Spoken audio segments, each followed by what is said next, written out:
LeBron James. Is he playing? I didn't know. Man, this game was easy as hell. Kevin Durant ain't even on my level. I'm winning the chip this season for sure. When that happens, Michael Jordan will just be history. And Michael Jordan just embarrassed LeBron James and Kevin Durant without ever grabbing a microphone, launching a podcast, writing a lengthy response, or even mentioning either of their names. That's what makes this moment hit so hard. LeBron and KD were laughing, joking, and throwing subtle shots at Jordan's legacy, believing they had finally found a way to make him seem less impressive. But once people actually took a closer look at what they were saying, the entire conversation turned against them.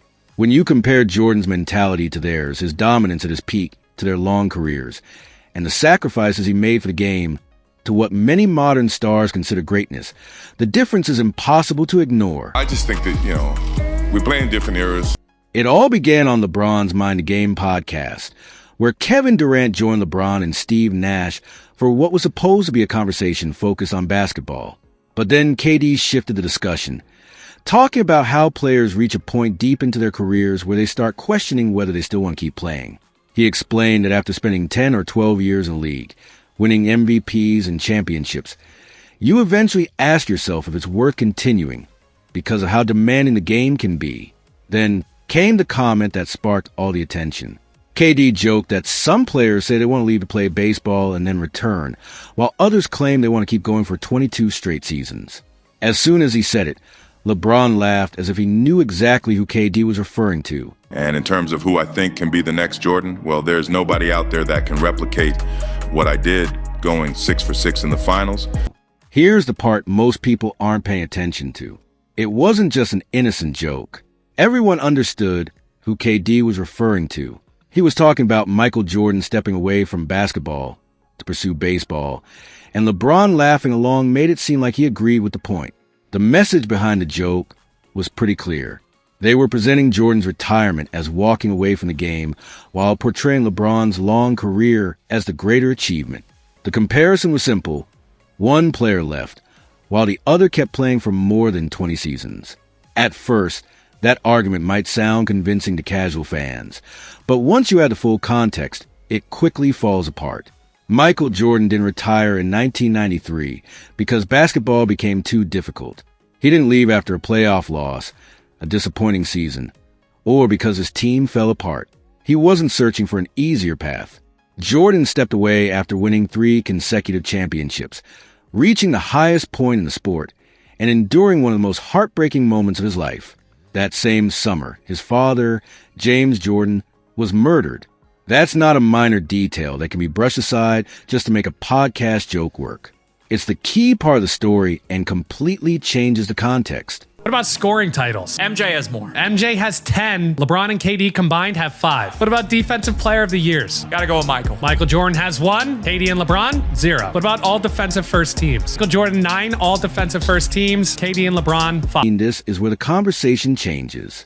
When KD joked about someone leaving to play baseball, it wasn't just a comment about a career choice. It turned one of the toughest moments of Michael Jordan's life into a joke, and LeBron laughing along made it stand out even more. Jordan didn't leave because he was avoiding competition. He stepped away after winning 3 straight championships while dealing with the loss of his father. Then he returned and won 3 more titles. Calling that quitting ignores the full story and everything he accomplished. Yeah, I'm 10, 12 years in, I got 4 MVPs, 4 championships. Like, do I still want to do this shit? You know what I'm saying? You know how hard it is. Some people say, I want to go play baseball. Right? Here's what often gets overlooked.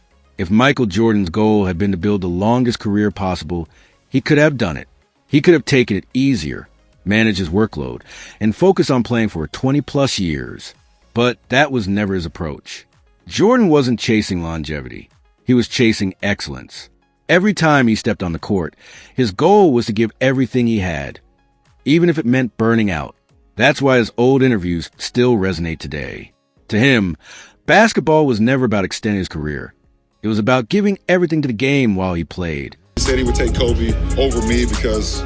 And if you had to pick between the two, that'd be a tough choice. I mean, but 5 beats 1. Last time he checked, 5 is better than 1. You know, that's his own opinion.